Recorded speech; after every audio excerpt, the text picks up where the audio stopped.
Gwamnan Kano Injiniya Abba Kabir Yusuf Abba Gida-Gida ya ƙara ba da wa'adi ga 'yan kasuwar jihar Kano da suke haya a shagunan da aka gina ba bisa ƙa'ida ba, inda kuma umarnin ya biyo bayan wasu raɗe-raɗi da ake cewa zaɓaɓɓen shugaban ƙasa Bola Ahmed Tinubu ya yi hanin da cewa kar Abba ya rushe shagunan da yake ci gaba da rushewa inda aka gini ba bisa ƙa'ida ba. Sai dai tuni bayan wancan ya haɗa propaganda da al'umma suke yi a kafafen sada zumunta ta faru ta ƙare jiya. A daren jiya sabon zaɓaɓɓen gwamnan jihar Kano ya ba da umarnin cewa lallai dukkan wasu masu kaya a shagunan da aka gina ba bisa ƙa'ida ba su yi gaggawar kwashewa, domin kuwa zai zo ya aiki a wajen kamar yadda ya saba. Domin kuwa gwamnan jihar Kano ya ce maganar rusau da yake yi a faɗin jihar inda aka gina ba bisa ƙa'ida ba, wata tsohuwar gwamnatin Dr. Abdullahi Umar Ganduje ce ta gina wajen,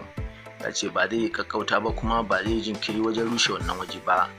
Don haka gwamnan yana ci gaba da gudanar da ayyukansa a ba dare ba rana kamar yadda alƙawartawa al'ummar jihar Kano, kana kuma ya ba da tabbacin cewa shi ba ya zo bane domin ya dinga cece kuce da mutane. Hakan ne ma yasa bisa korafin da wasu suka yi cewa ya kamata a dinga barin al'umma suna kwashe kayansu,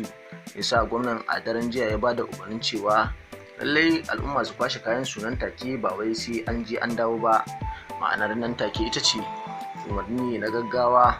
ko yau ko gobe ko kuma yanzu. Don haka gwamnan jihar Kano ya ƙara ba da sanarwar cewa nan take duk wanda suke haya a shagunan da aka gina ba bisa ƙa'ida ba, ma'ana shagunan da gwamnatin baya ta Dr. Abdullahi Umar Ganduje ta cefanar da su ga wasu tsirarin 'yan kasuwa ko kuma wasu tsirarin wanda suke cikin gwamnati. Don haka sabon zaɓaɓɓen gwamnan jihar Kano ya ba wa 'yan kasuwar talakawa da suke haya a wannan shagunan cewa lallai su yi maza su kwashe kayansu, domin zai ci gaba da gudanar da aiki domin tsara birnin Kano. Ana ci gaba da cece-kuce akan al'amarin da ya shafi gwamnatin jihar Kano, duba da yadda tsarin ya taho kuma ya canja yadda gwamnatin jihar Kano take gudanar da mulkinta. Ana ganin sak ne kamar yadda tsohon gwamnan jihar Kano Sanata Rabi'u Musa Kwankwaso yake gudanar da mulkinsa. Sai dai wasu suna ganin cewa Injiniya Abba Kabir Yusuf ya fi Sanata Rabi'u Musa Kwankwaso zafi a ta wata fuskar, inda suka ce Sanata Rabi'u Musa Kwankwaso wani lokacin yakan yi duba kuma ya haƙura, amma shi Injiniya Abba Kabir Yusuf sabon zaɓen gwamnan jihar Kano ba ma ya duba zuwa wannan, kawai a matsayinsa na wanda ya saba aiki ba dare ba rana, shi yasa yake gudanar da aikinsa ba dare ba rana. Kawo yanzu dai 'yan kasuwa da dama sun shiga rudani bisa umarnin sabon zaɓaɓɓen gwamnan jihar Kano, inda kuma ya ƙara ba da tabbacin ga matasan da suke zuwa ɗiban ganima cewa kada a kuskura a ƙara ganin wani matashi a wajen, domin kuwa duk wanda aka gani za a sa a kama shi kuma zai karɓi hukunci mai tsanani. Injiniya Abba Kabir Yusuf ya ƙara da cewa gwamnatin matasa ce, saboda haka ba zai zuba wa matasa idanu su ci gaba da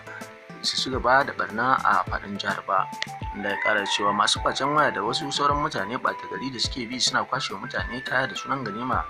lallai duk wanda aka kama za a hukunta shi hukunci kuma na nan take. Sabon zaɓaɓɓen gwamnan jihar Kano ya ƙara bawa al'ummar jihar Kano haƙuri tare da jinjina musu bisa soyayyar da suka nuna mai a yayin da yake yakin neman zaɓe, kuma har suka zaɓe shi ya zama gwamnan jihar Kano. Injiniya Abba Kabir Yusuf ci gaba da ziyarar da yake kaiwa, sannan kuma da gani da ido a wasu kurare, ya haɗa da wasu shaguna da aka gina ba bisa ƙa'ida ba. Sannan sabon zaɓaɓɓen gwamnan jihar Kano a umarnin da ya bayar ya ce dukkan wasu shaguna da suke bakin makarantu da kuma makabartu da asibitoci da kuma bakin inda ya zama na cewa waje ne na gudanarwa al'umma kamar matasa, wajibi ne dukkan wanda yake da shago a nan kuma yake haya yake da kaya, wajibi ne ya kwashe kayansa nan take. Injiniya Abba Kabir Yusuf, wanda a daren jiya bayan ya yi wannan jawabi da dama 'yan kasuwa sun fita sun je sun kwashe kayansu, duba da yadda gwamnan idan ya faɗa yake cikawa. Kai dai har yanzu ba a ji labarin cewa sabon zaɓaɓɓen gwamnan jihar Kano ya fita domin ya yi rusau kamar yadda ya saba ba. Sai dai an samu jinkiri ne domin haɗa tawaga ta hukumar tsaro domin bawa a duki al'umma kariya a yayin da ake gudanar da rusau ɗin a wajen.